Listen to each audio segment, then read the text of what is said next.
Welcome to the Daily Globe. Please subscribe and hit the bell icon for more breaking updates. In a stunning turn of events, Canada has officially cancelled its multi-billion-dollar deal to purchase the F-35 Lightning II fighter jet, a decision that has sent shockwaves through the defense and political communities on both sides of the border.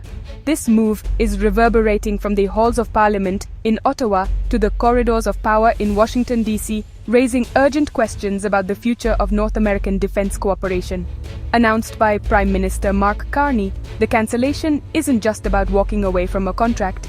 It's a bold declaration of Canadian independence, signaling a willingness to chart its own course, even when it means defying its closest ally, the United States.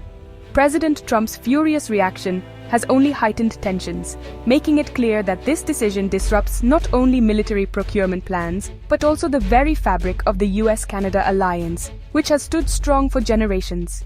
For many Canadians, this is a moment of deep self-reflection, a time to weigh the value of national sovereignty against the benefits of seamless alignment with their powerful southern neighbor.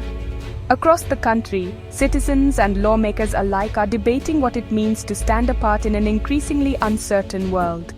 The world is watching closely as this diplomatic rift threatens to impact everything from NORAD's joint defense operations to vital cross-border trade, with President Trump's unpredictable response casting a long shadow over future negotiations and security arrangements. Tonight, we take a closer look at how this pivotal moment could reshape the landscape of North American security, challenge the century-old alliance between Canada and the United States, and redefine what partnership means in a rapidly changing world. The story of Canada's F-35 fighter jet procurement is a tale of ambition, controversy, and shifting political winds that spanned a decade and a half. It all began in 2010, when then Prime Minister Stephen Harper's government made headlines by announcing plans to purchase 65 state-of-the-art F-35 jets for $9 billion. The deal was made without a competitive bidding process, raising immediate questions about transparency and value for taxpayers. The government argued that the F-35 represented the future of air combat and would secure Canada's place among its allies, but not everyone was convinced. The announcement ignited a firestorm of debate across the country. Critics, including opposition politicians, defense analysts, and concerned citizens, questioned the soaring costs, the lack of open competition, and whether the F-35 was truly the best fit for Canada's unique defense needs. Protests erupted outside Parliament, and headlines blared warnings about ballooning budgets and potential technical issues with the jets themselves. The controversy soon became a major political issue. In the 2015 federal election, Liberal leader Justin Trudeau seized on public frustration, promising to scrap the F-35 deal entirely and launch a fair, open competition to find a more affordable and suitable replacement. Trudeau's pledge resonated with voters, helping propel him to victory and shifting the direction of Canada's defense policy. Once in office, Trudeau's government followed through, launching a new procurement process that invited global aerospace companies to compete. The field was eventually narrowed to two main contenders, the American-made F-35 and Sweden's Saab Gripen. Defense experts, industry insiders, and the public watched closely as the government weighed the options, balancing cost, capability, and international partnerships. In a surprising twist, after years of debate and evaluation, the government announced in 2022 that it would, after all, purchase the F-35, this time increasing the order to 88 jets at a staggering cost of $19 billion. The decision was widely seen as a reversal of Trudeau's earlier promise, sparking renewed debate about political accountability and the true cost of modernizing Canada's Air Force. The saga didn't end there. When Mark Carney became Prime Minister, he inherited a procurement process mired in delays, escalating costs, and mounting pressure from the United States to follow through on the F-35 deal. Carney ordered a comprehensive review, determined to ensure that Canada's interests and its budget were protected. As the review unfolded, the challenges only grew. Construction delays at air bases, budget overruns, and heated debates in Parliament fueled public frustration. News reports highlighted the growing friction between government officials, military leaders, and international partners, all while the price tag continued to climb. After 15 years of political battles, shifting promises, and mounting costs, Prime Minister Carney made a bold and historic decision to walk away from the F-35 program entirely. Canada's long and winding F-35 journey finally came to an end, marking a dramatic break from the past and opening a new chapter in the nation's defense story. Prime Minister Carney's review of the F-35 deal was more than just a routine audit. It was a clear signal to both Canadians and the world that the country was prepared to chart its own course, even if it meant challenging its closest ally. The review was thorough, public, and unapologetic, laying bare the costs, risks, and strategic implications of the deal. Carney's government made it clear that every aspect of the agreement would be scrutinized and that Canada's interests would come first, no matter the diplomatic fallout. Canada was rethinking its priorities, weighing the value of sovereignty and fiscal responsibility against the expectations of its powerful neighbor. The debate inside Parliament was intense, with policymakers and defense experts questioning whether the F-35 truly served Canada's long-term needs or simply satisfied U.S. pressure. U.S. officials, including Ambassador Hoekstra, warned of dire consequences for NORAD if Canada backed out. Behind closed doors, American diplomats lobbied hard, emphasizing the importance of military integration and shared defense. The message was unmistakable. Canada's decision would have far-reaching consequences for the alliance. As Trump's administration ramped up pressure, Ottawa's resolve only hardened.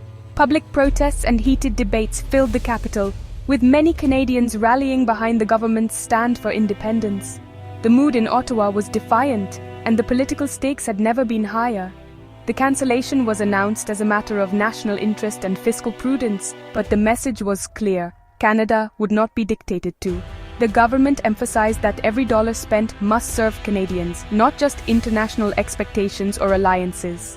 This move, now dubbed the Carney Doctrine, prioritizes Canadian sovereignty over U.S. demands.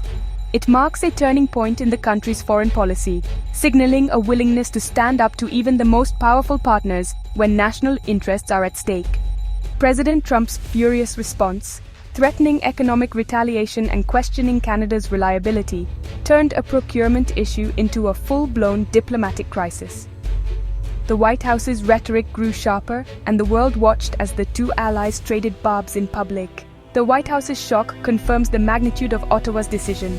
For Washington, it was an unexpected rebuke from a trusted partner, and the administration was left scrambling to formulate a response. The world now waits to see how Trump will respond to this unprecedented rift, as the future of North American defense and the broader U.S. Canada relationship hangs in the balance. The F-35's spiraling costs and chronic delays were impossible to ignore. Canada's plan for 88 jets at $19 billion was just the beginning. Lifetime costs soared past $70 billion. A U.S. Government Accountability Office report revealed the Block 4 upgrade was $6 billion over budget and 5 years late. Lockheed Martin's delivery delays worsened, with jets arriving an average of 238 days late in 2024. For Canada, waiting for overdue jets while its CF-18S aged was an unacceptable risk.